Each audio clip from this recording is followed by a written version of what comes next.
The sitting is resumed. Prior to the suspension, the Honourable Chamber was in Standing Finance Committee. We return to Standing Finance Committee.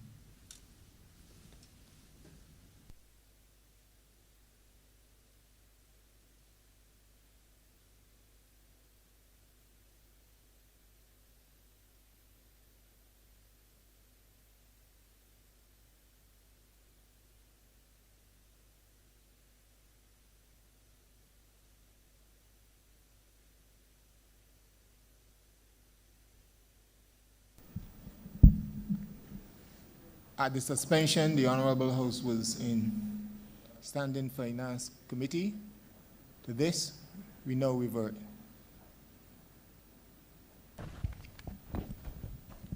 Mr. Chairman, Head 31, Ministry of Industry, Innovation, Science and Technology, in the amount of $40,994,157.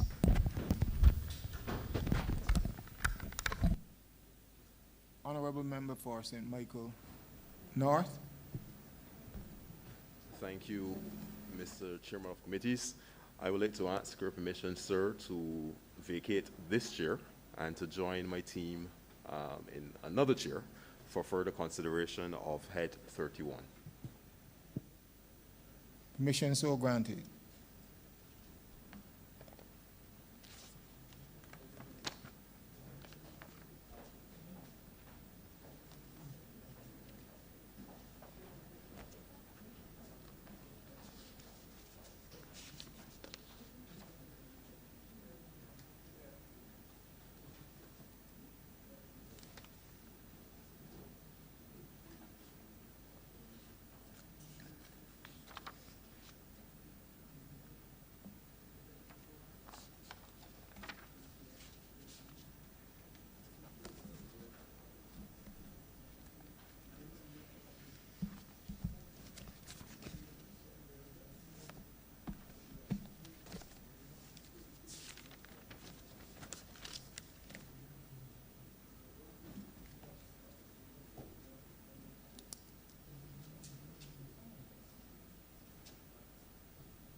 Honourable Minister, you may proceed at this time, first of all, to introduce your team and then to give your opening overview for approximately 10 minutes.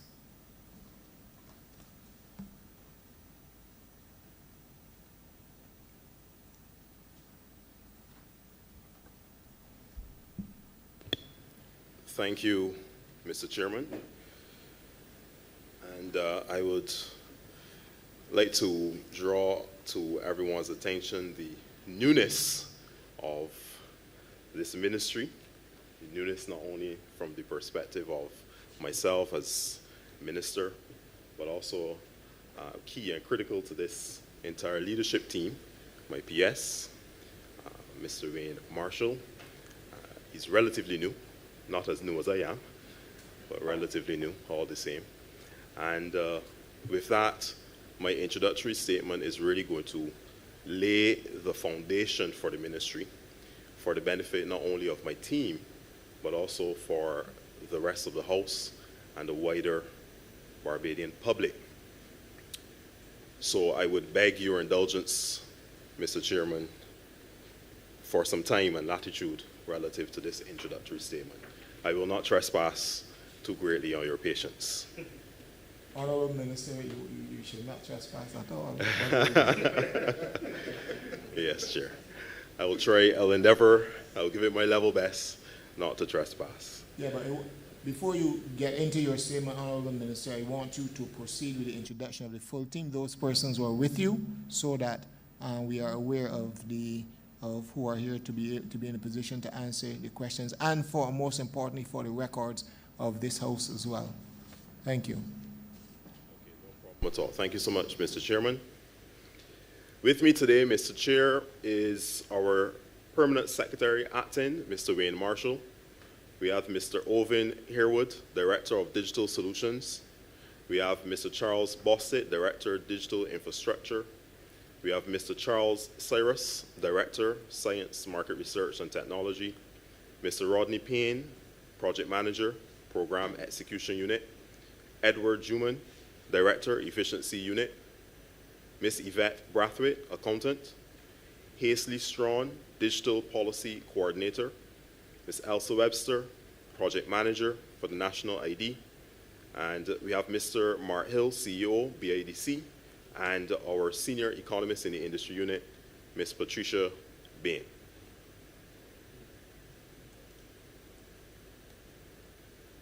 So I'll commence with my introductory remarks, Mr. Chairman. The Ministry of Industry, Innovation, Science and Technology's mandate is to lead both the digital and the industrial revolutions in Barbados. Therefore, MIST will bring Barbados fully into the digital era through the increased use of digital channels by individuals and companies, especially as it relates to access to public services. This drive towards the strategic, effective, and efficient adaptation and deployment of technological solutions will result in change, especially within the public sector, where various processes will be deconstructed and reconstructed to foster greater efficiency, to enhance service delivery, and to strengthen public sector skills. Equally, and with reference to industry, over many years, our local manufacturers and producers have contributed significantly to our country's foreign exchange reserves. They have either saved foreign exchange through the supply of high-quality products that can satisfy local demand, or they have earned foreign exchange by exporting those same products to our regional neighbors and to our international counterparts. But even as we grapple with changes in the geopolitics of this world, climate change, globalization, changing tastes and demands by consumers, and of course, the greater reliance on science, technology, and digital services, my ministry recognizes the need to refocus our country and our people on new and rapidly developing industries that possess the potential to create tremendous opportunities for our people. These opportunities, Mr. Chairman and colleagues, will be carved out in more nascent industries like green or renewable energy, or in the multiplicity of life sciences, while at the same time, they can also be uncovered through innovations in more mature industries like those related to agro-processing. The twin issues of the global pandemic and the deleterious effects of climate change have created a deep sense of urgency for small island developing states like Barbados to reconstruct sectors and to develop economies that are resilient, diversified, innovative, and sustainable. With the island's key foreign exchange earning sector of tourism taking a debilitating hit from COVID-19, the mandate of this ministry to build an export sector that can deliver US $1 billion in foreign exchange earnings by 2030 has taken on even greater importance. Accordingly, one of government's major objectives in the short to medium term is to increase the export of goods and services as part of our plans to stimulate greater economic activity, create jobs, and shore up the island's foreign reserves through increased export earnings. In light of this, MIST, the ministry that I have the honor and privilege to lead, has an aggressive agenda to completely transform the public sector and by extension, all of Barbados. Colleagues, I can assure you that our daily efforts within this ministry are set squarely on delivering improved results in the following two overarching areas. One, relative to industry, to increase our country's level of exports through supporting export-oriented businesses that can earn on average in excess of US $10 million in exports annually. And 2, relative to innovation, science, and technology, to improve performance in key global indices such as the ease of doing business and ICT and e-government readiness, as these provide useful benchmarks for our performance. I'm therefore pleased to take this opportunity to update Parliament today on the work and plans of my ministry. And of course, before we go through all of that, I want to thank each and every one of the members of the team that are here with me, not only those who are present in this room, but I want to thank all and applaud all of the officials of the ministry across the length and breadth thereof for the hard work and dedication that they have demonstrated thus far to the goals and the objectives of this ministry. Mr. Chairman, funding in the amount of $40,994,157 is required by this ministry to carry out its activities for the fiscal year 2022 to 2023. One of the primary draws on this requested amount relates to government's Public Sector Modernization Program, PSMP. Through additional and significant funding support from the Inter-American Development Bank, this program will see an investment in the improvement and modernization of the operations of the public service in the amount of US $40 million. That is a significant investment in the modernization of our operations as a public sector and a public service. This program has a number of transformative components, including the implementation of an e-services platform, the introduction of online services, the implementation of an electronic document and records management system, and of course, the digitization of our public service records. Ultimately, Chair and colleagues, the Public Sector Modernization Program is the primary vehicle of our government to, 1, facilitate its digital transformation mandate, and 2, to improve the overall efficiency and effectiveness of the public sector.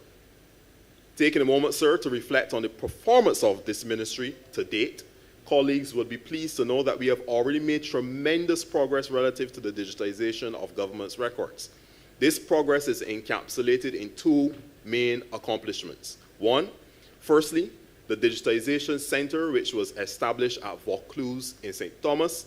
It is really the focal point of government's digitization efforts, and it currently runs 2 shifts. One shift runs from 8:30 in the morning to 4 p.m. in the afternoon, and the second shift runs from 4:30 through to 10 p.m. And we are currently in the process, and we will soon establish a 3rd shift that will run from 10:30 p.m. through to 7 a.m. That demonstrates the commitment of our government to the process of digitizing the volumes of government and public records that we have to digitize. The second accomplishment relates to the number of records that have already been digitized, Mr. Chairman. As at February 23rd this year, 657,600 records have already been digitized from 8 ministries, departments, and agencies, MDAs. Furthermore, I ask you to note that records are currently being processed for an additional 6 MDAs. And upon their completion, it is expected that a further 1,108,500 records will be digitized. But we're not stopping there, Mr. Chairman and colleagues. My ministry expects to commence processing of records for yet another 10 agencies on March the 7th, 2022. So as you can see, sir and colleagues, this ministry continues to busily execute the work and mandate of this government in digitizing the significant volume of records accumulated over many years. Of course, the task is great, but I'm happy to say that I lead an equally great team, and we are up to the task. Chairman, I will now ask that we turn our attention to another key initiative of MIST, the Smart City. The first phase of my ministry's Smart City implementation will see the deployment of free public Wi-Fi across our capital city of Bridgetown. Subsequent phases are slated to include the implementation of smart services such as parking, environmental monitoring, traffic management, the use of mobile apps for self-guided tours, and information on places of interest in Bridgetown. Sir, this may not be widely known, but the provision of free Wi-Fi access across Bridgetown has already begun, with access currently being available in the Fairchild Street and Princess Alice bus terminals, around the Treasury building as well. And soon to be added, very soon to be added, will be the Cheapside Market, Jubilee Gardens, the area surrounding the General Post Office, around Parliament Building, Swan Street, and Suttle Street, are listed amongst the key areas that will be targeted in the very near future. Colleagues, and in particular my honourable friend from the city of Bridgetown, would be pleased to know that it is our intention to ensure that the free Wi-Fi access is also extended to cover the residential districts within the city. And this in particular gives me tremendous pride, Mr. Chairman, as I can envision little children in Nelson Street, Wellington Street, in Greenfield, Warren Street, Bedford Lane, etc., being able to access free Wi-Fi to execute their studies, to carry out their studies, and to be able to focus on their studies with that access. And not only that, that maybe their parents will be able to use that free Wi-Fi access to be able to embark on commercial endeavor that can bring a stream of income into their homes. And this, Mr. Chairman, is why myself and these fine men and women come to work every single day to ensure that we can make this vision a reality. We have so much to say, Mr. Chairman, and so little time. I wish to move on quickly to an area that is dear to my heart, that of innovation. Several initiatives which have been designed to foster innovation have been pursued by the Science, Market Research and Innovation Unit. Firstly, I wish to underscore that innovation is a vital factor in economic growth and prosperity. To this end, our government is seeking to develop a culture of innovation through recognition and reward. Accordingly, my ministry has piloted the School Innovation Award. This is an award that is designed to reward students and teachers for their creativity and their innovativeness. Secondly, we acknowledge that there is the reality of a digital divide, and the desire of this government is that there be widespread utilization of the various services that we are going to be offering when they're placed online. Therefore, the ministry has introduced a Digital Acceleration Ambassadors Program. And through this program, student volunteers are deployed as digital ambassadors to assist in helping and educating citizens across the island in the use of digital services, particularly those that are being used by the government. Thirdly, in the arena of innovation development, my ministry will execute the 6-week Science and Technology Summer Camp, which is designed to expose campers to careers in STEAM, whilst at the same time introduce them to local scientists and technologists. And finally, Mr. Chairman, MIS shall seek to execute the Robotics Collaboration and Education Project. The aim of this particular project is to introduce primary and secondary school children and also university level students to the social and service robots that are available out there. The allocation for this project's execution is $60,000 in this fiscal, and one of its key outcomes would be for participants to learn how to program robots for a myriad of social applications, including health, education, sales and marketing, and of course, even elder care. As I begin to wind up my presentation, colleagues, I will ask that you stay with me as we now explore the realm of the digital and national ID. Given our government's progressive move towards e-governance, it is well appreciated that such services need to be both useful and secure. That is, it is essential that the person using government's e-services can be identified and authenticated digitally by the relevant authority. This requires the development of a digital identity concept with supporting frameworks and infrastructure. Therefore, MIS proposes the implementation of a 2-part digital identification program comprising of 1, a new, more secure plastic national ID card, and 2, a digital mobile identity application. Very quickly, Chair, the new secure plastic ID is accepted that, and widely accepted that the existing laminated ID that we have is no longer fit for purpose. It is prone to fraud. It is not readily accepted outside of Barbados, and therefore it must be changed. MIS, in partnership with the Electoral Department, proposes the replacement of the existing card with a more secure plastic ID card with more embedded security features. This card will facilitate everyday transactions where in-person identification is required, and it will also help to cut down on fraudulent use, as it will be very difficult to replicate. With reference to the digital mobile identity application, Mr. Chair, in addition to replacing the laminated card, the Electoral Department and MIS proposes a digital mobile identity that will be issued as an app that will be downloaded on the mobile phone of the bearer. The mobile version of the cardholder's national ID will be linked to a secure infrastructure and trust services that facilitate identification and authentication within a digital environment. Cybersecurity, therefore, Mr. Chairman, is where I would want to end on this part of the presentation. With all of these activities and services that will be introduced very shortly by my ministry, I do not have to tell you, sir, that there must be a strong focus on cybersecurity. This is even more apparent as our government moves forward rapidly with our digital transformation agenda that has already seen significant uptake in our online services.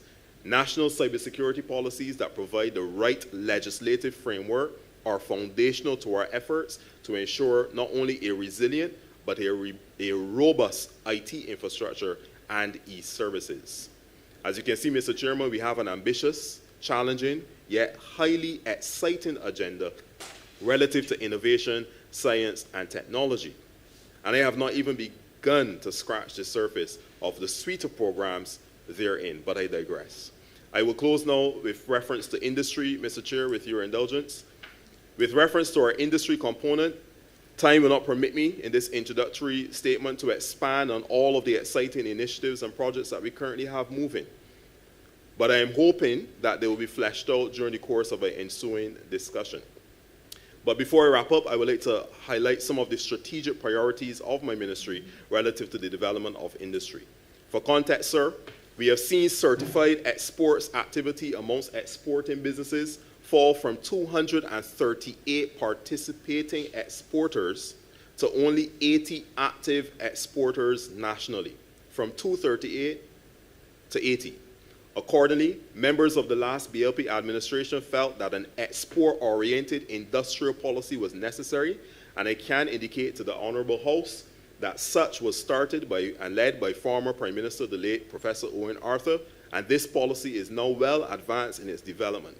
Its primary goal would be to address the rapid decline in the number of firms and entrepreneurs participating in industry, and equally important, to increase our export activity. Ultimately, the export-oriented industrial policy and framework will seek to drive innovation and enable double-digit growth for all export enterprises and entrepreneurs, with an overarching focus on creating value. So therefore, what is our growth strategy, Mr. Chairman and colleagues? I start, Mr. Chairman, with a declaration that science is industry and industry is science. And this declaration demonstrates the almost perfect and natural marriage that now exists with the combination of the portfolios of industry with innovation, science, and technology. To that end, my ministry, through the Barbados Investment and Development Corporation, has developed projects and initiatives which will address key challenges in industry and deliver economic growth to our country. I will now list them, and I hope that through the discussion that ensues that we'll be able to flesh out each of them, but I will now just give them here to whet the appetite of my parliamentary colleagues. Firstly, Honourable Minister, yes, you will Chair. have plenty of time. I've given you the latitude you've asked for. No problem. So you need now to wrap up, as you will have more time during the course of this discussion to get into the details which I know you so eagerly want to get into. Thank you. Thank you, Mr. Chairman. So I will wrap up. Just to say that some of the things that we're going to talk about will be the International Food Science Center, the eco-industrial parts, the life sciences parts. Those are a whole host and others that we have slated to bring economic activity to Barbados and, of course, to increase our exports. And with that, Mr. Chairman, I will now pause and allow questions from my parliamentary colleagues. My team stands ready to answer any questions that will come to the fore. Thank you, Honourable Member. Just let me give some guidelines for the benefit of your team. I'm sure that you are quite familiar with the guidelines since you've been part of this debate for the past 3 days. You're given 5 minutes, Honourable Minister, to you have to, before you proceed, I'm sorry, you have to move the head, and then I will continue. Please move the head, Honourable Minister. Yes, Mr. Chairman. I beg to move that head 31 in the amount of $40,994,157 stand part.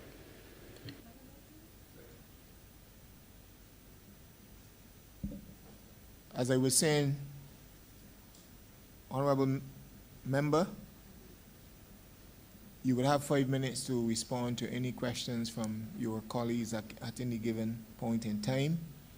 And members of your team will be given 3 minutes to respond to questions which you may so designate to them. I also want to add, for the records of this House, we're asking members of the team, before you begin to speak, please introduce yourself and the title or office which you hold within the ministry. Honourable Member for St. James Central. Thank you very much, Mr. Chairman. Honourable Minister, let me take the opportunity at the outset to congratulate you on the assumption of office. Formally, that is, I've done so obviously before. And to thank you for your very in-depth presentation. I should also take the opportunity to congratulate you and your team for the very ambitious, challenging, and exciting program which has been put together and rolled out in a very preliminary way before us just now. Honourable Minister, I must speak to you in the context of the business environment in Barbados. And I want to use this opportunity, not because I think that in any way I would want to be unfair to you, quite the contrary. I want for you to be able to point me in the direction of which of your team would be in the best position to assist the country in coming to understand the position that we are in today with respect to a very vexing problem for the average micro and small business person in Barbados. If I am a plumber, for argument's sake, Minister, I have my own business, and I am reached by those people who are my clients by way of access to my cell phone number. I may, from time to time, have some challenges with my particular service provider. I may, however, also be a person who has had that service provider for 8, 9, or 10 years, maybe more. And the reality is that my clients have come to know me as a result of my number being whatever the number is, and they know how to access me at any hour of the day or night, any bank holiday, whenever a pipe bursts. Pipes have the unfortunate habit, Minister, of not giving us notice when they're going to burst, but they just do so.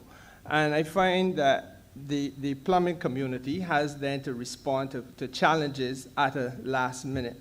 And that is not only true of plumbers, it is true of several other micro business people who are providing services around the country. You need to reach them at the last minute or at short notice, and you go to them via the number that they have, that cell phone number that they keep in the hip pocket or the back pocket or wherever. But I may have, that service provider may have, that plumber or whoever may have a challenge with his service provider. I don't want to get into the names of the service providers, but you may wish then to say, I'm going to leave this particular service provider and go elsewhere in the search of better service. To do so, however, in Barbados today, you would have to change your telephone number. And you're disadvantaged as a business person because none of us have a cell phone number that is recorded in a directory anywhere. So I can't go and say I'm trying to find a plumber by the name of Davidson Ishmael. I have to go find his cell phone number. I have to go by the number I have. And if he changes, then I got a little challenge in finding where it is that his new number is.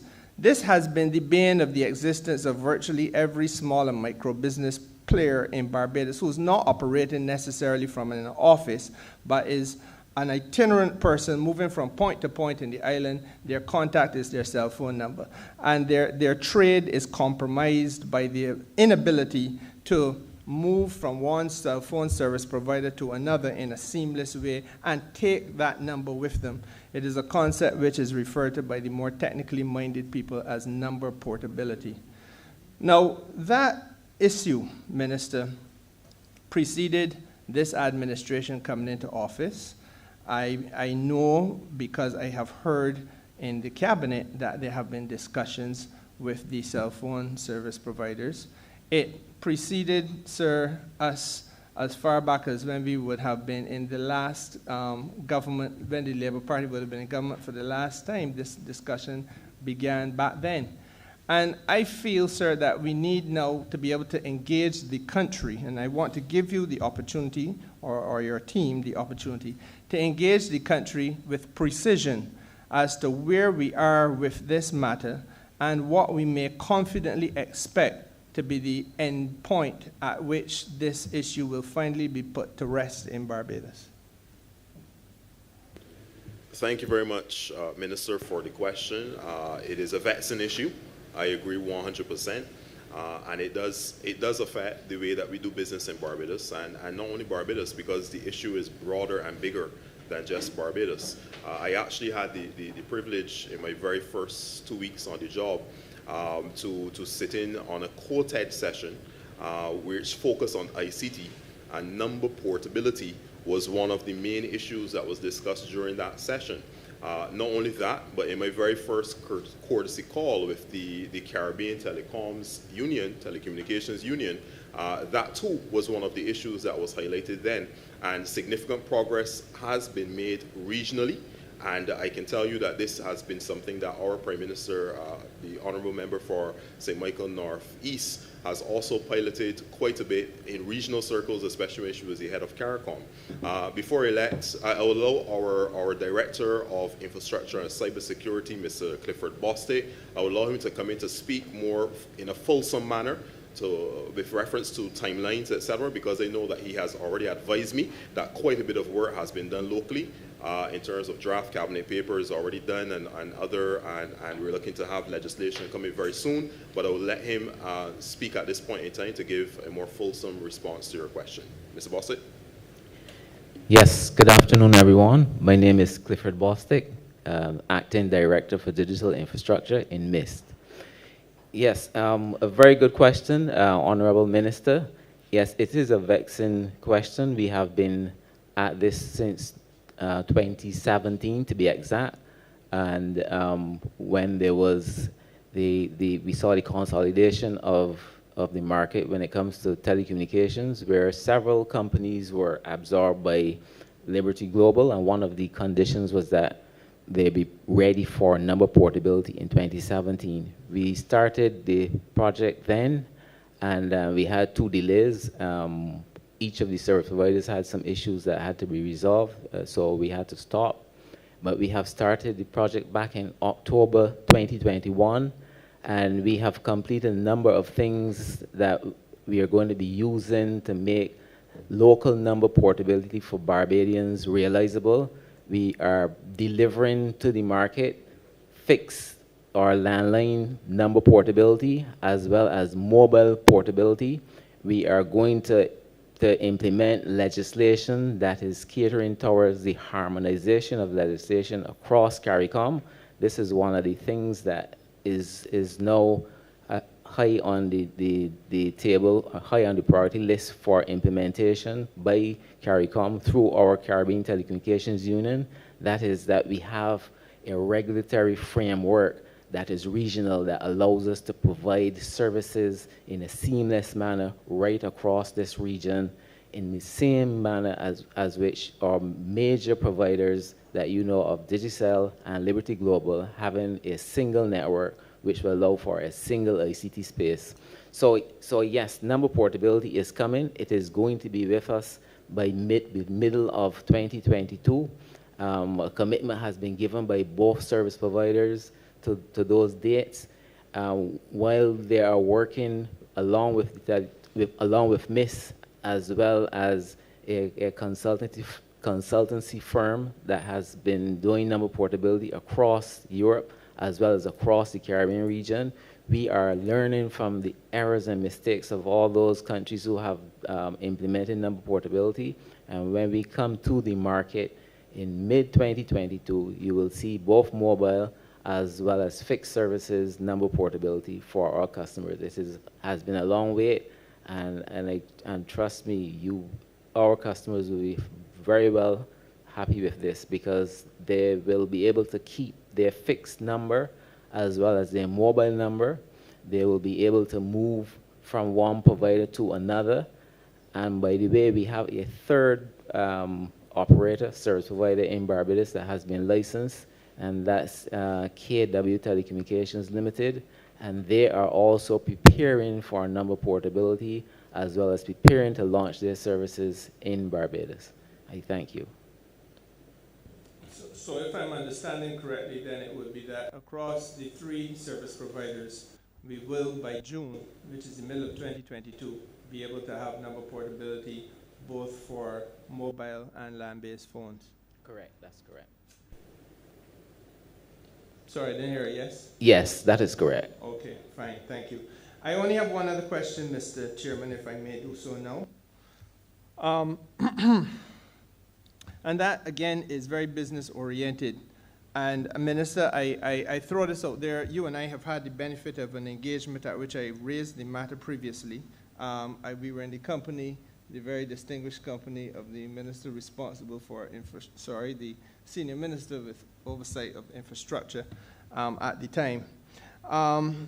It relates, sir, to the question of the model of exportation of bulk rum from Barbados, which we have historically done, which some people have historically done for what might be pennies or odd cents on the dollar. And then a value-added process takes place, which is to the benefit of blenders and bottlers who do not necessarily reside in Barbados. There is another model where it is all done here. There are countries which have seen the benefit of capitalizing on the opportunity to build out industry and the competitiveness of their industry by linking the industrial effort to the geographical area where that effort is conducted. Blue Mountain coffee in Jamaica is a classic example of that, but in the context of rum, the Jamaicans and the Guyanese, and indeed the Trinidadians, have now come to a point where they have seen the importance of what they call, or what the industry calls, geographical indicators, which are speaking specifically to the inputs and the conditions of production of the rum in those particular areas. Now, it would seem to me that the home of rum should be no different. In fact, I would have hoped that the home of rum would have been the leader in doing these things in the world. Minister, you know my views personally, and again, I only speak now because I am a minister responsible for business, you're a minister responsible for industry, and we have the entire country as our theater listening to understand why there are some challenges that remain unaddressed up to this point in our development. If we are to get, my judgment is that if we are to get to the double-digit type of growth that we want to get during the course of this year, then we have to remove all the obstacles, all the traditional barriers, all the roadblocks in order to make sure that industry is able to do the best that industry can do. And my question, therefore, is, given the fact that we have a very well-established, highly reputable rum industry in Barbados, we know that we are using local inputs like water, we know that we are using aging methods which are unique and so on. What is the concern that your ministry has with respect to geographical indicators? What is the roadmap that your ministry has with respect to use of geographical indicators? Certainty of the content of our premium product is something that is vital if we are going to be able to market that premium product across continental United States, continental Europe, continental Africa, which are the markets that we must now command as having the oldest and probably the finest product in the world. But we cannot do so easily unless we use the same strategies of geographical indicators that our competitors have overtaken us and have started to use. Thank you for that question, Minister. You're absolutely correct. There's no doubt that those products and countries that use geographical indicators, they see tremendous benefits. I will let the CEO of the BADC speak to those benefits as we go through.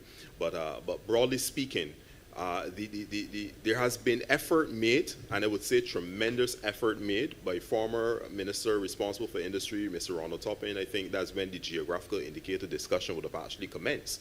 And significant headway was made at that point in time. The challenge that you have with a geographical indicator is that once you put that out there on a product, every product or most of the products who want to be able to export by using that geographical indicator want to benefit from the mileage and the marketing power of that geographical indicator. They have to subscribe to the standards of the geographical indicator. So of course, invariably, when you're bringing multiple players from an industry together, from a sector together, and you're asking them to agree on one set way of doing things, one set way of producing a product, you will invariably find that there will be some friction, especially when you've had players that have been doing it one way for hundreds of years, as is the case with rum. So we've had discussions with all the various producers, and we've had meetings. Robust discussion has taken place, and we're hoping that we're getting closer and closer to a healthy middle ground that would allow us to see the geographical indicator come to fruition in a way that will benefit all of the players and no one feels disadvantaged by the geographical indicator being out there. So that's to update that we have been making some progress, but the challenge now is being able to find a workable geographical indicator solution and orientation that will benefit all of the players and that each one can subscribe to fully. I'll pass over now to, and let me just say in closing on that point, that there is an intention to have further dialogue and to bring all of the industry players again together. I was in a previous capacity before when the last discussion took place, and now I'm in a new capacity. So I'm hoping that I can bring the players together very soon to be able to see how we can advance those discussions and how we can resolve any of the concerns, challenges, issues, hurdles, so that we can get this geographical indicator put in place in the shortest possible time. I'll hand you over now to the CEO of BADC, and he can speak more in a broad way, in a broad sense, relative to what a geographical indicator really is and how we foresee that it will benefit one of the oldest products known to man and one of the best in from Barbados, our rum. CEO. Okay, good afternoon to the Parliament. Well, as far as the GA is concerned, there's, pardon? Yeah, sorry. Mark Hill, CEO of BADC Export Barbados. As far as the GA is concerned, there's a number of issues that we have to address concerning this particular instrument for moving the industry forward. First, what I want to underscore is that a GA is used in the agricultural food business sector, primarily to help create commercial value for those products that are generated by those specific markets. So for example, we have, if it is cheese, this cheese is coming from a particular destination, it is made this specific way, the milk is coming from these particular cows, and these cows have this particular background or historical association with that geographic space. The issue that we're dealing with here, particularly with our GI, is that our GI has been built out on a framework of reputation.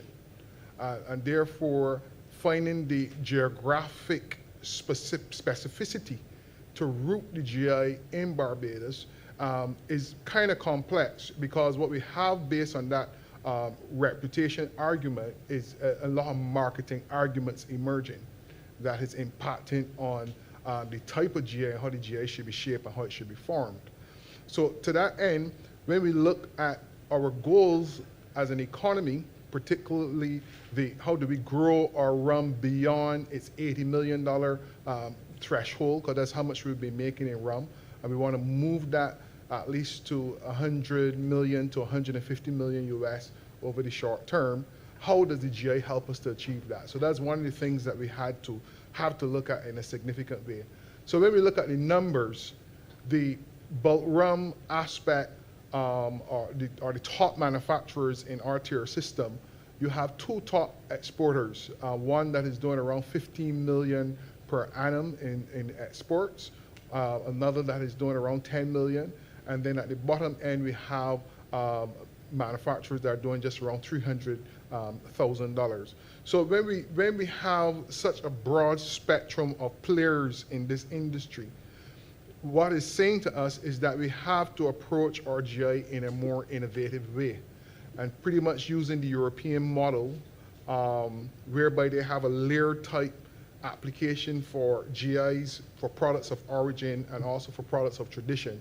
We're thinking that we have to approach the GI in a broader framework and not just in a narrow framework.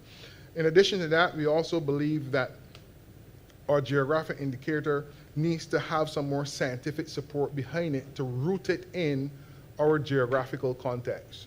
So as I wrap up, for example, we know that there's 4 key inputs into rum. So of course, we know that the water, the molasses, which is imported for most of these manufacturers. So none of the manufacturers, except for one who doesn't really export, uses 100% Barbados molasses. The rest of them import all of their molasses. Maybe just source some from the Ministry of Agriculture, just a percentage. The yeast in particular, some manufacturers import, and there's some that cultivate their own yeast on island. And we think that that is the area, that is the hot spot that we can focus on, so that we can do a biotech study of the yeast strains that we have on island, and that should give us a sense of what is unique about our rums. From a scientific point of view, our bacteria, because we're a small island, we're out in the Atlantic, we're coral reef island, which means that our environment is more alkaline. So there's some biomarker dimensions that we can draw on to help really root us in our geographical context.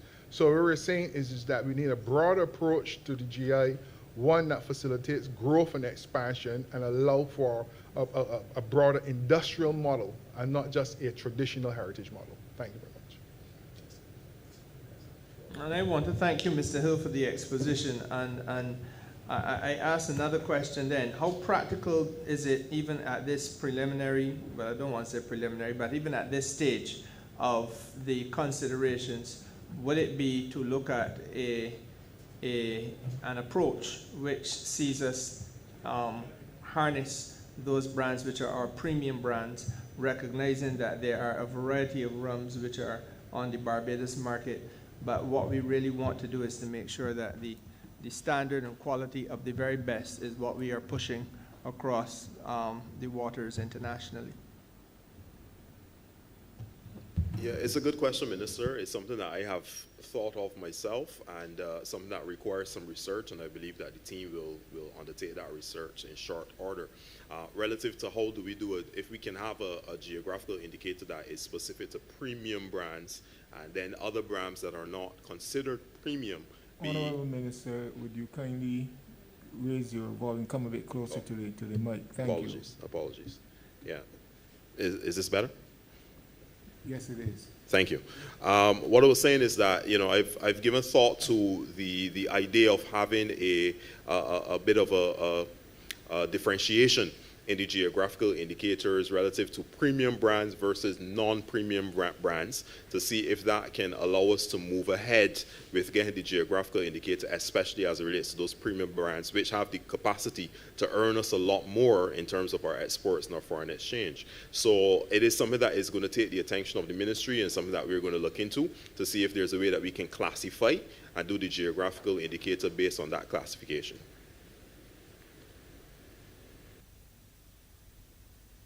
I'm obliged. Thank you very much, Minister, and thank you very much, Mr. Hill.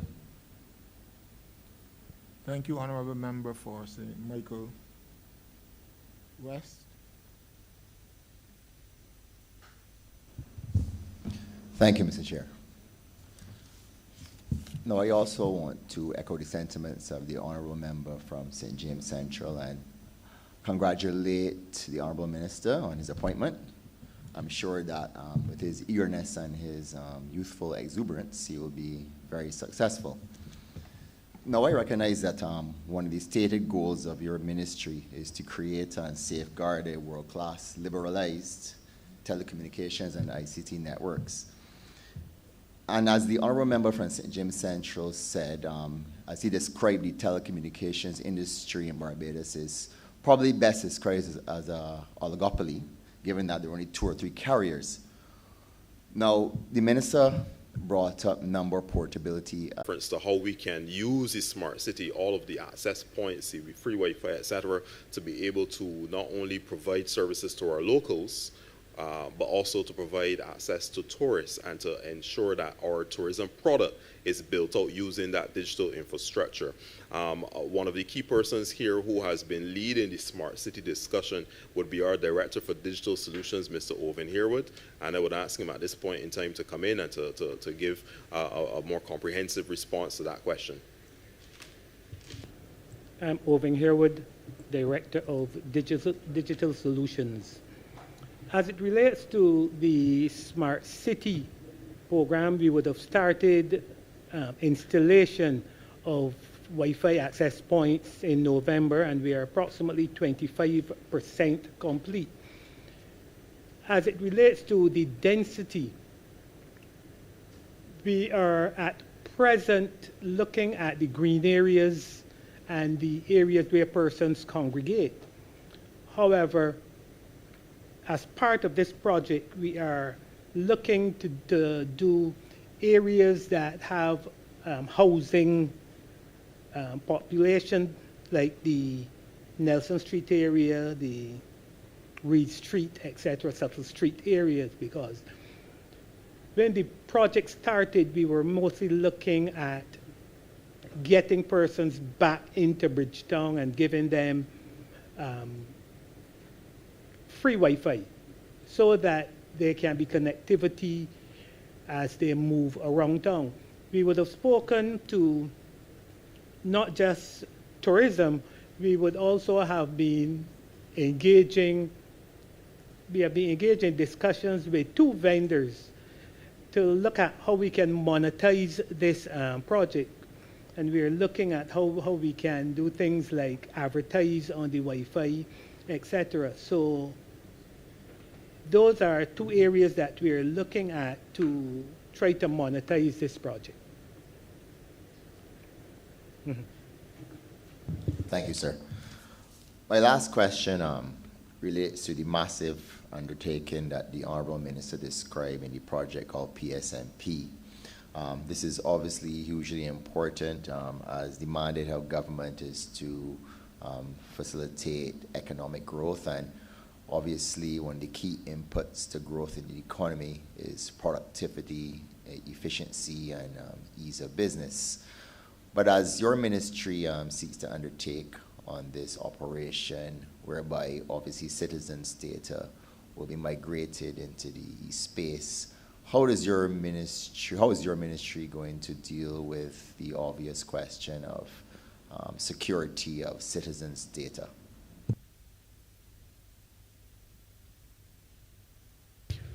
Excellent question. As I would have mentioned in my opening statement, cybersecurity is one of the most critical things that's capturing the attention of our ministry at this point in time.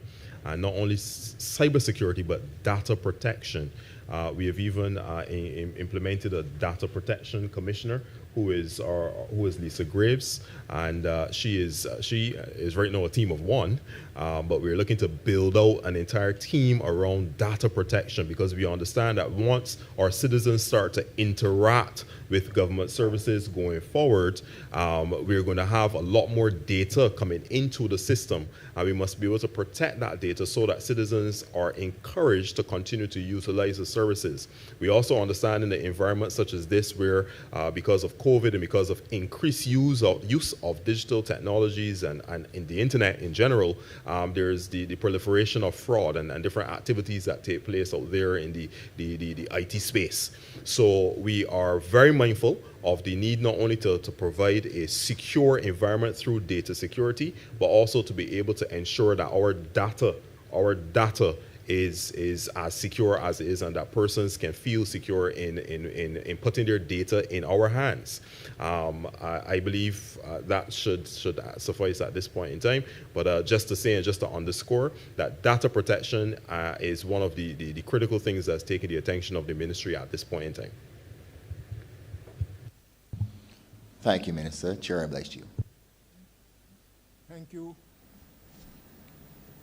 Thank you, Honourable Member for St. Peter. Thank you very much, Mr. Chair. Just two questions for the Honourable Minister and his team. The first one relates to the Shared Services Subprogram 067. It was referred to before in the reference to the Smart City program or project.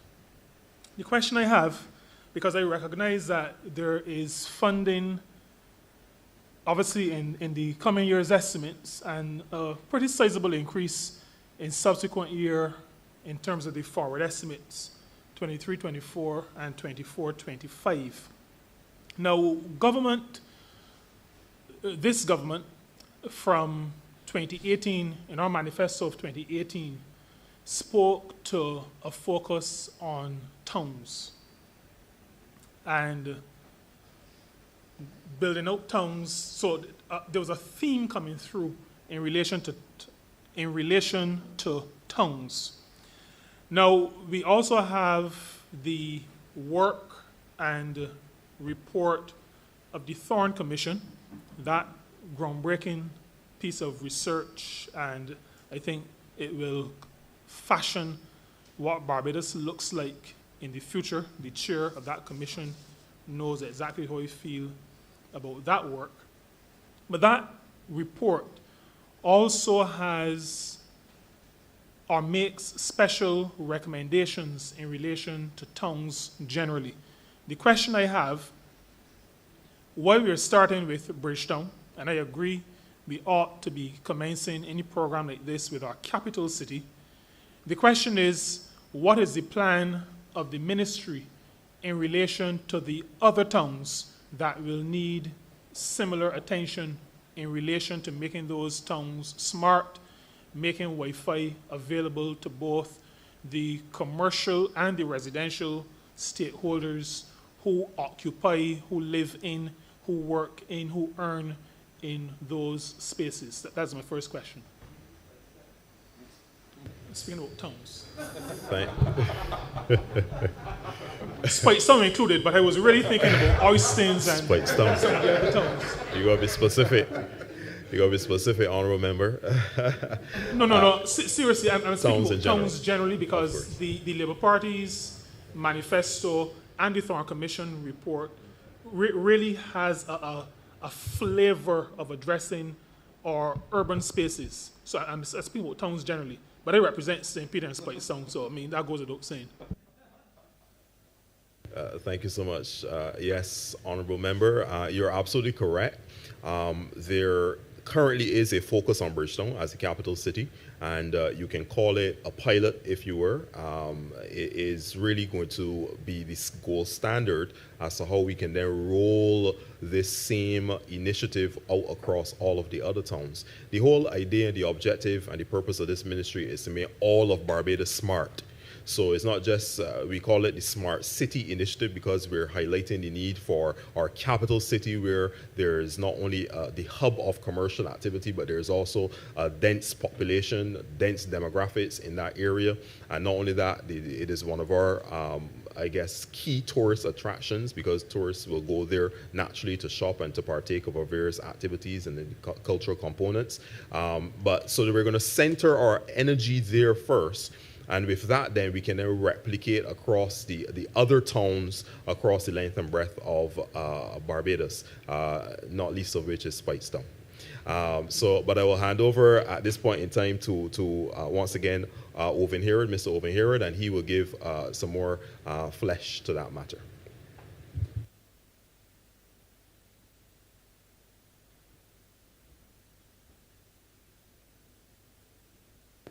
as was said by the minister, this can be seen as a pilot. And while during the course of this financial year, we were not fortunate to have the funds available to us to pursue the other towns, we are really looking now at seeing how we can fully roll out this project. The access points and the Wi-Fi is only a part of this project. You would know that we are also looking at things like augmented reality, which would be the apps that would give all that information to visitors, etc.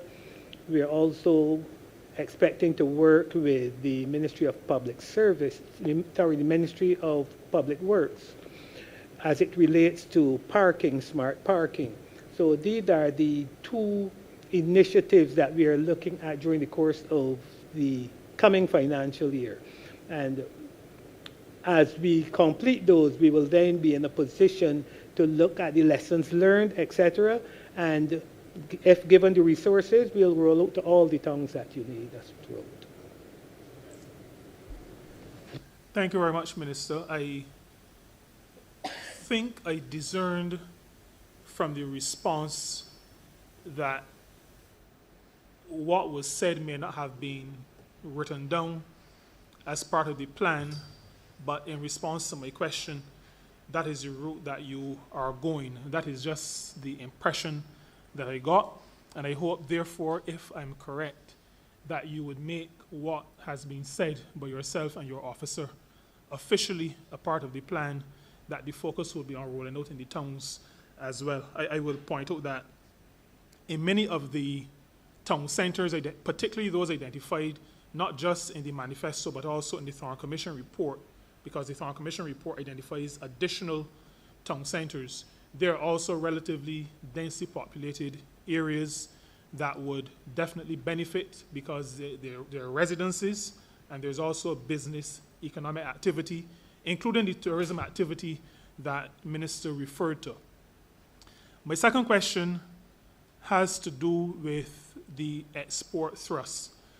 And I'm really asking this because in my interactions with Barbadians as well as constituents, residents of St. Peter, there sometimes is the feeling that pursuing manufacturing and exporting is probably not a good use of resources because our input costs are so high. I sometimes speak by way of explanation to pursuing niches as opposed to trying to move into general manufacturing and exports on a large scale. I'd like to hear from you, Minister, or maybe from Mr. Hill, what are, assuming that I'm correct, if I'm not correct, then you can explain why I'm not, but assuming that I'm correct, I'd like to get a perspective on what are those niche areas that BIDC and the ministry are pursuing in terms of our manufacturing. I know we spoke about rum earlier, but there may be others that we are pursuing, and I'd like to hear some discussion, some information sharing on that matter. Thank you. Yeah, thank you for that, Minister. You're absolutely correct in your interpretation of the situation. Exporting is critical. And of course, some of the areas that we have as a legacy have used or chosen to focus on for export, some of those industries now need to be pivoted. We need to, in some ways, build those out further where we can and exhaust those in new and innovative ways. But we also need to pivot towards new industries and nascent industries. Of course, we have green and green tech and renewable energies and a whole host of other areas within the life sciences portfolio of activities as well. I will let the CEO delve into those further and to give you some specifics in terms of those nascent industries. But just to agree with you 100% that we as a ministry are going to be seeing how we can use the innovation side of this ministry to marry with the industry side so that and science, so that we can build out new, robust. Before. and what is the new deal for Barbadians as it relates to roaming, and how we can assess this facility with rates that are comfortable to us in our pockets. Thanks. Thank you for that question, Minister, Honourable Member. You're absolutely right again.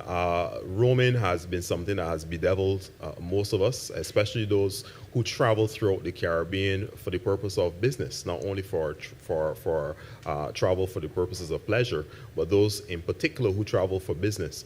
And the challenge was that the way that roaming was supposed to work was that if you were switching from one carrier, one telecoms carrier to another, there would be a charge to facilitate that, like an administrative charge, to facilitate that switching between networks. Where we have the difficulty is that when you move from here on Digicel's network and land in Jamaica on Digicel's network, you are still being charged exorbitant roaming fees. You're on the same network. So it has been something that most Caribbean nations and governments have recognized to be a problem and a bugbear, and many of them have committed to fixing it and addressing it. As you rightly said, our Prime Minister has been one of the outspoken voices in this area, and I believe that there has been significant work done to address it. Now, we've been calling for an absolute removal, zeroing out of roaming once you're going network, same network, once you're staying on the same network. I think that there have been significant discussions that have taken place, and whilst we may not be at the stage where, or we may not be able to get to zeroing out roaming altogether, we have been able, I think, to come to a place where we have a very low fixed rate. And I would allow at this point in time Charles Bostic, again, our Director for Digital Infrastructure, to come in, and he will give further information and further elucidation relative to those discussions that have taken place with the various carriers across the Caribbean region. Mr. Bostic? Thank you very much, Minister. And Digital Infrastructure. Yes, roaming has been one of the difficult things that we have been dealing with for quite a long time. There was a point in time when both carriers had implemented what they term home rate roaming. In other words, if you were a Barbadian and traveling to any of the Caribbean countries, you would pay the same fees as if you were at home. Both Digicel and Cable and Wireless had implemented those a long time ago, but for some reason they both of them reversed those services. So we have been trying since then for quite some time to bring to the table no roaming rates across the Caribbean region, and for specific reasons. The first of it was that both Digicel and Cable and Wireless, the two major providers of telecommunication services in the Caribbean, have established basically a single space across the region.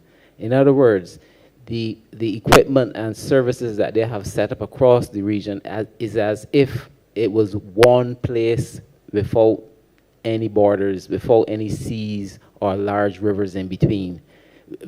Each of our countries is surrounded by ocean, by the Caribbean Sea, but their infrastructure is set up as if it was one platform, one single land space.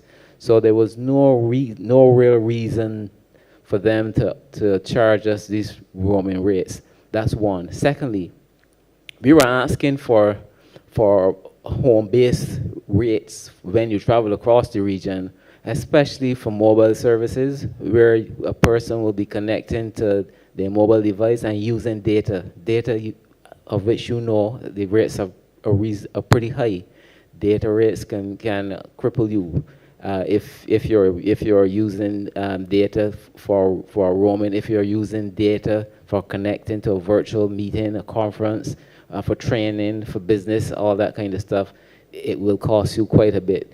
And so we were asking them to change that, not to interfere with what was coming in from visitors. In other words, a visitor coming out of Europe or North America or Africa or some other part of the world into the Caribbean and traveling across the Caribbean would be subject to roaming simply because they're changing from one network to another, and the handshake and the various contracts between the operators would come into play. So let's say, for example, if you're coming from off-tel, for example, into the Caribbean, the rates you're paying part will go to off-tel, part will go to either Digicel or Flow or whoever else was within the region at that particular time. So we have had our Prime Minister, the Honourable Mayor Motley, we have had Dr. Keith Mitchell from Grenada, as well as all the Prime Ministers across CARICOM who are part of Quartet, as you know it, sit down with us and discuss this issue of roaming.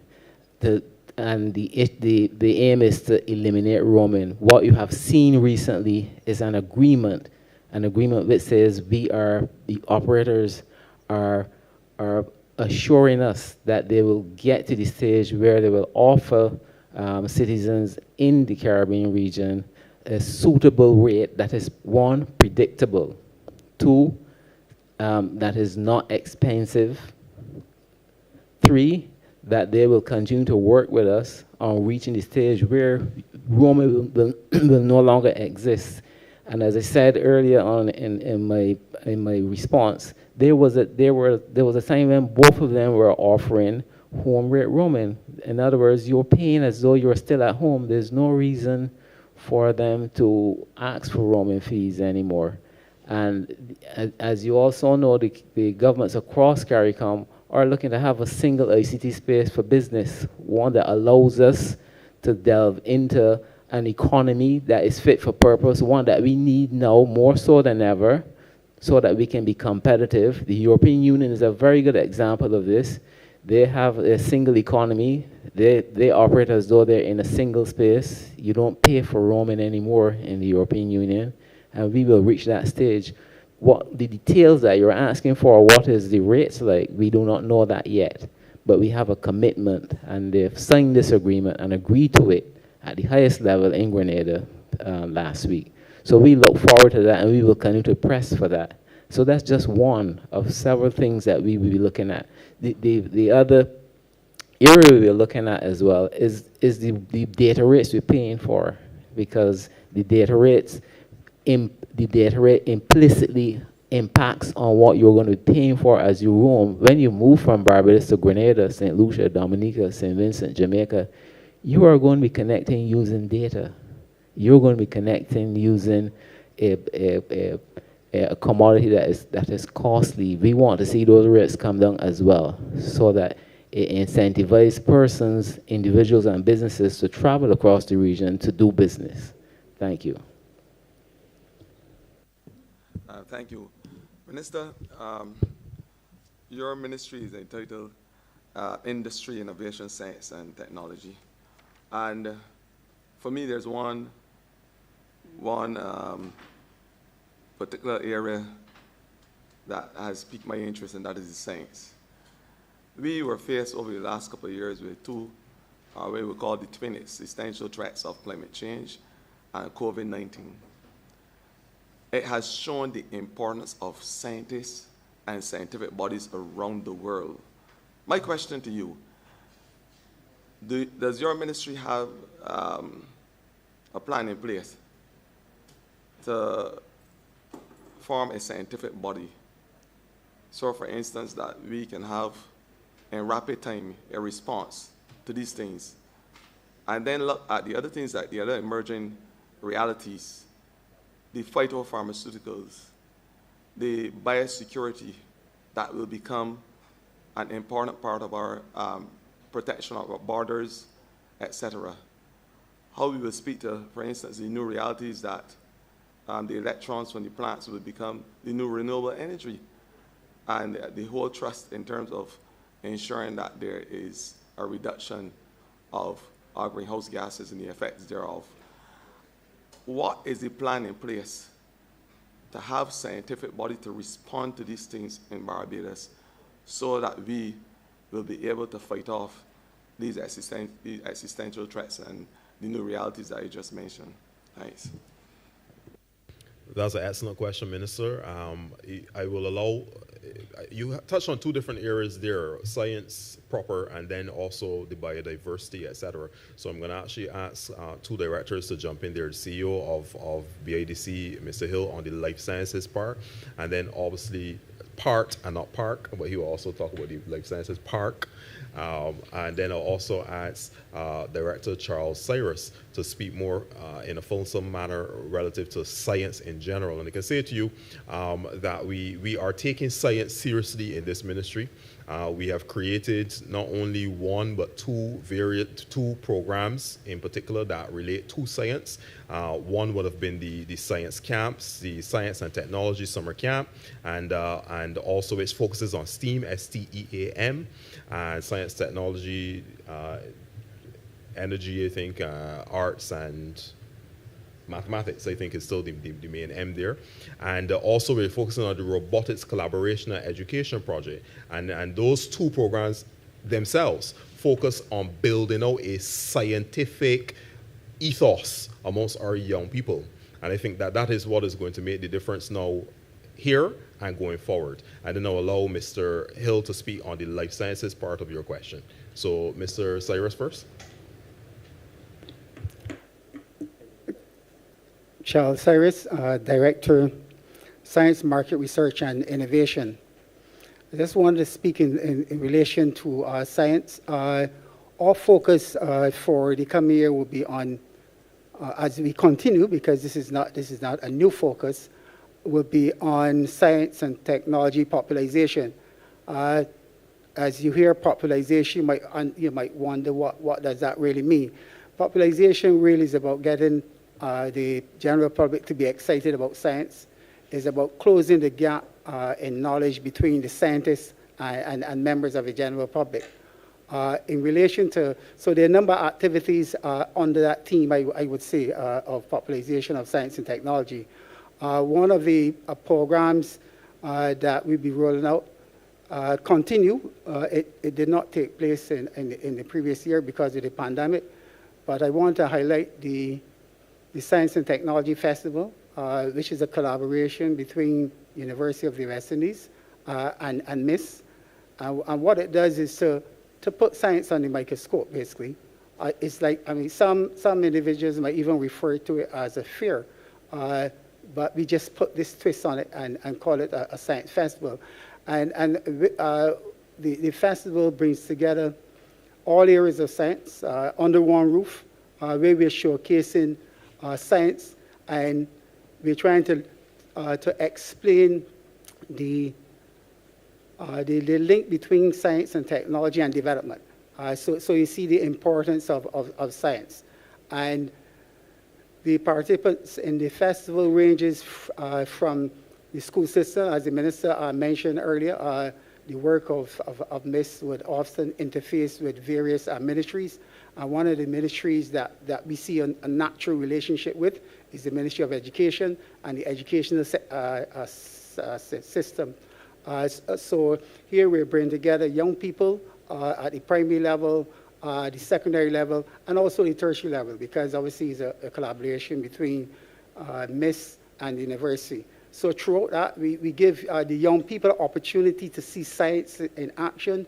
We give them opportunity for young aspiring scientists to interface with senior scientists and researchers. And so part of that program also give researchers at university an opportunity to showcase what is taking place at the university, because often the members of the general public sometimes think that the university is a hill up there, and they're not really conscious of the work that they're doing. But we give them an opportunity to showcase this work and see the link between what they're doing and development. And this particular festival covers all gamuts of science, whether it's medical science, whether it's drone technology, whether it's climate change that you mentioned. I recall in 2020, we had the meteorological services and explaining weather patterns and so on, whether it's solar energy, alternative energy. So the whole gamut. And we've had medical science as well as part of that. So that is one program. Another program that I like to mention, and this is a new one, is the Mass Olympiad. And some might wonder, what is the Mass Olympiad? Well, actually, Mass Olympiad is a mass competition. It provides an opportunity for the public and parents and general and students to become excited about science. We know that mathematics is really a foundational science, but generally there's a phobia around mathematics. I know that every year in terms of CAPE examinations and so, we highlight students that do well, and very often some of the students who do CAPE mathematics do well. But those are the high flyers. But in general, we need to move more people, into that area, especially if we're talking about some of the technologies now, the 21st century technologies, the technology that are associated with the fourth industrial revolution. If we're talking about AI, artificial intelligence, machine learning, those technologies have their basis in computer science and mathematics. Right? So you have to have a ground, especially if you want to be a creator of these and not necessarily a user. I mean, we need to have both, but we need to have creators as well. And you need to have that solid background in science. I mean, artificial intelligence in terms of creating is all about algorithms. This is what you normally do in terms of mathematics and so on. So we want to focus on that. And I mean, the area of mathematics really is one that there's a problem generally, throughout the Caribbean. If you look at CXC, results and so on, there's always this issue with mathematics. So we need to focus on it. We need to make math sexy, if you want to use that terminology, because we know that there's this general fear about mathematics, but it can be alive and so on. It also gives students an opportunity to be involved in a competition. I must say that the Mass Olympiad is new to Barbados. This is going to be the first one in this year, 2022, but it's not new across the world. In fact, Mass Olympiad has been an activity, what do we call a science popularization activity, since 1959. I think it started in Romania, and every year it is an international competition. In fact, in the last competition, over 100 countries were represented, not any country from the Caribbean. So we have to get the Caribbean on board because we know of the importance of mathematics as that foundational science. In fact, all the evidence suggests that students who, especially at the tertiary level, that are weak in science, they tend to fall out and fall on their side. So we need to, one of the ways that we can actually approach, we can influence how students approach science is to make it popular and attractive for them to be a part of. So that is another program that we are introducing this year. Obviously, we talk about robotics, and our focus again here, we are trying to complement the work of the Ministry of Education, because we are aware that the Ministry of Education will be embarking on a program to introduce robotics and coding within the school system. So we are aware of that, but we don't really want to, we just want to complement, not necessarily well, we can't take on the work of the Ministry of Education anyway, but we would like to complement it. And our focus is on social robots. And whereas, from my understanding, the work of the Ministry of Education will be on service robots. So there's a slight difference, because the social robots, there's greater interaction between the robot and human beings. And if you look at the applications that we will be focused on, is like marketing, is like in education. I mean, the robot as a helper, all right, and marketing as well. So we see our focus here is on social robots. In fact, we have already started a program. Currently, we have a program that's ongoing that have started, in which we are targeting two groups, primary levels, which is from students from age 8 to 11, and then the secondary school, which is age 11 to 15. So we have two programs that have already started. They're 10 weeks programs, and we're exposing the children to social robots, the influence, what are some of the challenges with them, what is the usefulness, even the different types of robots. I mean, because people talk about robots, but they're about in excess of 10 different classes of robots, right? So we're exposing the young people that. So our efforts in terms of science popularization is really to get young people and the general public, parents and so on, to be excited about science and technology. Or STEAM. We will not leave out the arts part of, because we know that is the mandate of the government to ensure that the arts component is not left out of the promotion. Thank you. Just to say finally, Minister, I'm excited to see what is going to happen with the robotics program, knowing full well that it has gone full steam ahead in other countries. It is no secret that Barbados is signatory to both the Rotterdam and the Stockholm Convention, which looks at persistent organic pollutants and how they pollute the atmosphere. We look at certain pesticides that we spray in the agricultural sector. We look at certain herbicides. And in other countries, they use robots now to be able to pull the invasive flora and work in the agricultural sector. Even me as Minister of Environment in my million tree planting drive would love to be able to access the usage of this technology instead of us having to use these harmful chemicals that can have a greenhouse gas effect.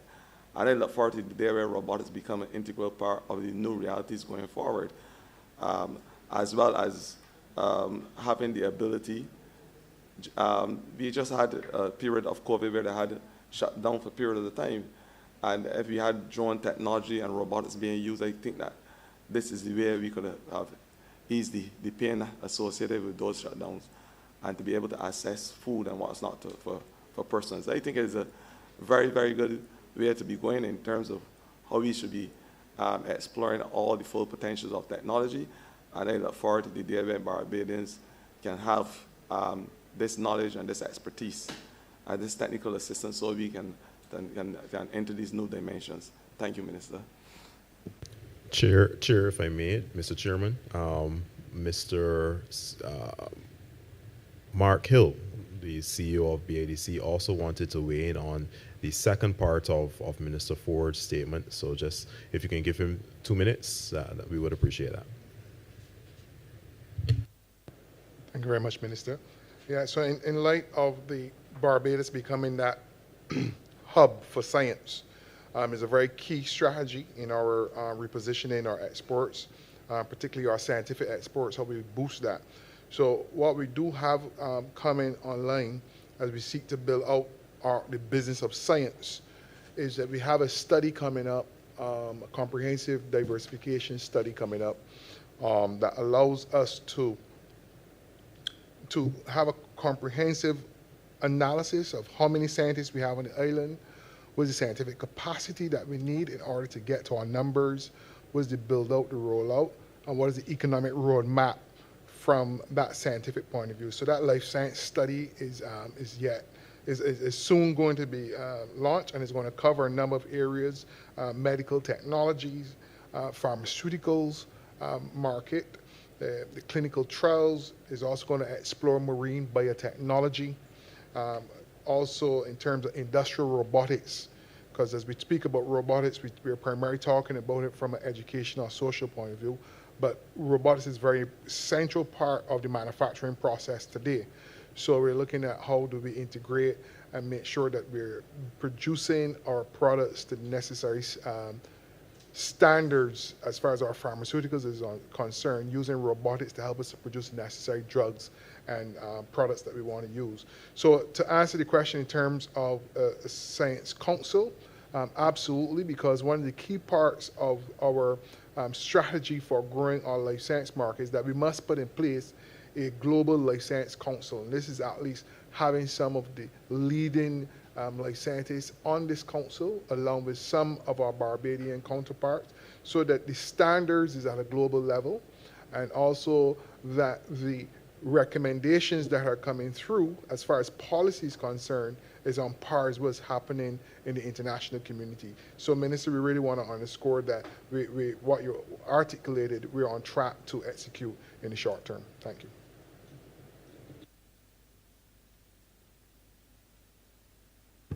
thank you, Minister. Thank you.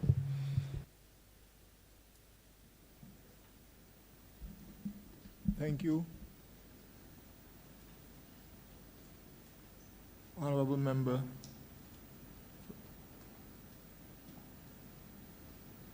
Honourable member for St. James South.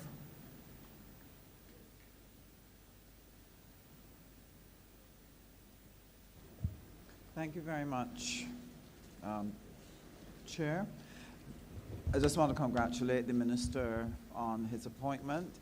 You have an exciting ministry with an exciting program, which we need to see come to reality, because I believe it's a major part of transforming Barbados.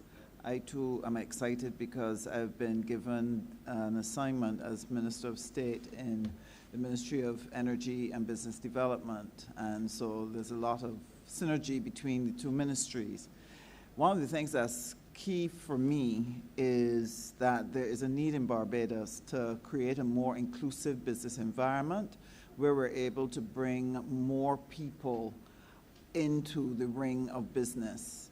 We've certainly had an explosion of small business development, but many of them sit on the periphery and feel themselves not necessarily included in the opportunities, etc. And so we've not been having the greatest level of freshness in terms of bringing in new persons into the fold to help build out Barbados. I noticed that in your program, subheading 462, you have assigned to you 11.2 million to look at the development of manufacturing and services, as well as promoting export and fostering entrepreneurial activity. If you could share with us, what are the plans you have in the ministry for broadening participation among a wider group of persons and ensuring that they get access to the opportunities that will assist them to be able to build stronger businesses that can take Barbados forward and help us to meet our target of being able to increase the economy and the gross domestic product of the country. Thank you. Thank you, Honourable Minister. You are hitting the nail on the head relative to the plans, and the CEO of BADC would have alluded to some of those initiatives that we're going to roll out, so I'm going to go back to him shortly. But just to say that we have something coming on board, which is an innovation challenge, and you would have seen the BADC even before this innovation challenge would have rolled out different innovation challenges relative to even how do we deal with the sargassum seaweed. We plan in that regard to democratize innovation. When I use that term, what I mean is that we're trying to make innovation as broadly accepted as we possibly can, including all of our citizens. You know, when you use big words like innovation, people think that you have to be sitting down in a lab, you know, concocting something and putting things together and coming up with this boom of an explosion of an idea. But in many times, innovation is very incremental in nature, and it's just based on current needs and finding a solution to a problem, and you just piece by piece make something better and improve it, and improve a process, and improve a product. So we are going to continue to do exactly what we've been doing thus far, which is to include as many of our citizens into the innovation process so that we can inculcate an environment, an attitude, and an atmosphere, an ethos towards innovation and finding solutions to problems. And that's simply what innovation is. So the BADC is already leading the way in this regard, and there are many programs that are on board to help us in that regard. And I think that even as some of these various school-based initiatives that we have talked about in the science realm, we will be able to see more persons being a participant in the innovation process and in the business process going forward. Because once you innovate, it gives the opportunity for commercial endeavor to manifest. I will say to you as a last point before handing over to CEO, is that the BADC has a team of business development officers. And those business development officers go to work every single day to work with the average Barbadian, the small business person, the small entrepreneur, the micro enterprise, and to help them to find a way to get their business to the next level. If it is that a person out there has a small shop and maybe just a small product, not even a shop, but they have one individual product. We were saying in the retail world, a SKU, stock keeping unit. If they have one unit, one item that they think is a winner, and they wanted to come to the business development officers at the BADC and have a conversation with them, that person is there to help them to invest in their business, not only from the point of view of funding, which can be obtained through the BADC, through the Special Technical Assistance Fund, but also through technical expertise and advice, counsel that can help them to shape their business and to form it and to structure it so that it goes from just being an idea and a nice product to being an actual commercial enterprise that can then be built out and go even further than what that person may have first imagined. So you're right on. We want to play our part in business development and to ensure that every person here has the opportunity, every one of our citizens has the opportunity, even from a fledgling idea, to be able to take that, bring it to us, and see how we can help them to shape it out and build it out so it can be an opportunity for wealth creation for themselves and the generations to come. I will hand over now to the CEO of BADC, and he could speak more so to your question. Thank you, Minister. Yeah, one of the things I want to underscore is that export business, export entrepreneur is a strong business and a strong entrepreneur. Mm-hmm. Barbados is within the context of a market that is only 300,000 persons maximum. And COVID has shown us that our base load capacity within that market space is about $4 billion US. And if we're going to grow our economy, our entrepreneurs, our enterprises must have an export-oriented mindset. It's critical. Absolutely. So as long as we keep focusing inward, what we're doing, we're committing ourselves to build weaker organizations. Now let me explain what I mean. We can either try to produce what I call triathlons, so people who can run, ride, and swim, which is very, very expensive to do in terms of the investment in producing that type of entrepreneur, or we can focus on producing good riders, which are local entrepreneurs who can get around the island and generate as much revenue as they can within the 300,000 market. Or we can produce swimmers that can go beyond the shores of Barbados and reach into the region, reach into the globe, explore the 52 bilateral agreements that this country has with all the other nations around the world, so that we now have access to a $28 trillion market, right? Our 52 bilateral agreements give us access to over $500 billion in market. So we want to really orient our entrepreneurs that there's more opportunity beyond the shores of Barbados. So to that extent, we have a tier system in place. And at the bottom of that tier system, which we currently have 111 persons that are registered in that particular space, we call the Export Academy. So there's a massive ecosystem in Barbados as far as small business support is concerned. So we have the trust loan, we have also youth entrepreneurship scheme, we have also enterprise growth fund, we have a massive ecosystem of almost 30 agencies out there. Export BADC, Export Barbados BADC, so that we are not a mile wide and an inch deep, and the only agency that's responsible for exports really need to focus on producing those swimmers that can get out into the globe and generate not just strong businesses, but also the foreign exchange that we so desperately need. So, but the thing is that in producing strong entrepreneurs that are exporting, it has that ripple effect on your local economy as well. So it is not a matter of giving up a focus on local small entrepreneurs. Like for example, as I said, the berry fruit. We have a gentleman who's exporting berry fruits at a very small scale, but he's focusing on exports. Now, in Barbados, a berry fruit sells in supermarket for $3.50. That same berry fruit is selling in Canada for 20 US dollars. For 20 Canadian dollars, sorry. It's selling in Britain for 15 pounds. So the reality is that there is there's more opportunity.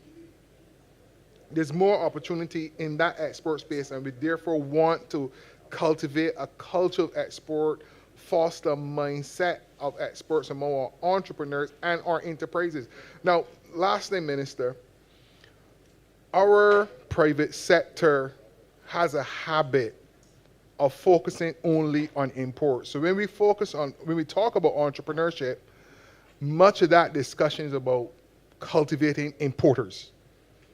All right? Yeah. And cultivating importers.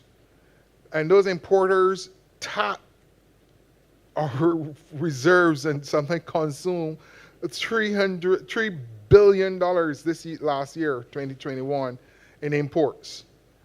But only 300,000 went out. 300 million went out. So less than 10% of what we're spending on importing is being spent on generating the type of businesses that export. And therefore we have that trade imbalance, as you would perfectly know, that we need to narrow that gap. And to narrow that gap, we have to really encourage every entrepreneur, regardless of the size of their business, that they can be exporters. And that's what we need to be committed to, and really getting them export ready through the Export Academy, through our export program, and then they move up the line till they become a tier 1 exporter earning over $10 million US. And that's our goal, to grow them into those $10 million US companies as a matter of urgency. So thank you very much. Music to my ears, and thank you so much for that response. I just will close by saying that one of the things I'm hoping that will be a part of your program is that we will cast the net wide so that you find the gems coming out that would be ready and have the capacity to do the swimming, so that we're not just fishing in a narrow pool, but in a very wide pool to find the gems that have to be trained specially for the swimming. Because I think that this is something that we need to do, broaden that access, that the best can come through and make the best use of the limited resources we have, that we can convert it into growth.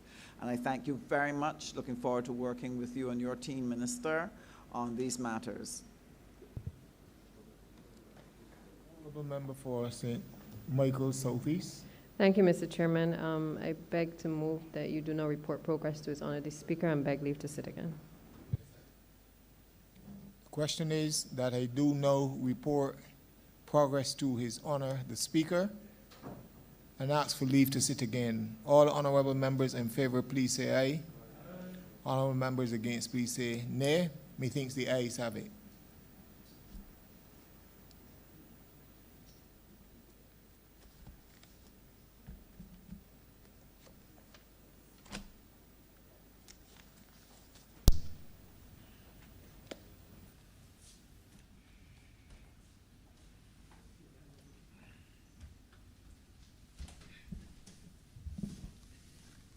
The chairman has reported progress and requests leave to sit again.